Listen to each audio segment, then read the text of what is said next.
શિયાળુ સત્રના પ્રારંભના દિવસે કોંગ્રેસના વરિષ્ઠ સાંસદ રેણુકા ચૌધરી પોતાના વાહનમાં શ્વાન લઈને સંસદ ભવન પરિસરમાં પહોંચતા ભારે વિવાદ સર્જાયો.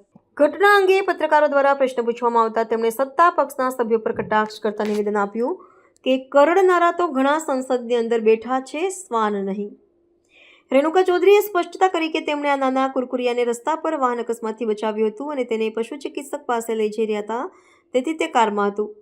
જોકે ભાજપના સાંસદોએ આ કૃત્યને સંસદીય શિષ્ટાચારનું ઉલ્લંઘન અને તમાશો ગણાવ્યો હતો. ભાજપના સાંસદ જગદંબિકા પાલ સહિતના નેતાઓએ સંસદની પ્રતિષ્ઠાને નુકસાન પહોંચાડવા બદલ તેમની સામે તાત્કાલિક કાર્યવાહી કરવાની માંગણી કરી હતી. ચૌધરીનું આ વિવાદાસ્પદ નિવેદન જે સભ્યોની કાર્યશૈલી પર વ્યંગ કરતું હતું તે ગૃહની ગરિમા અને રાજકીય ચર્ચાના સ્તરને લઈને ફરી એકવાર ચર્ચામાં આવ્યું છે.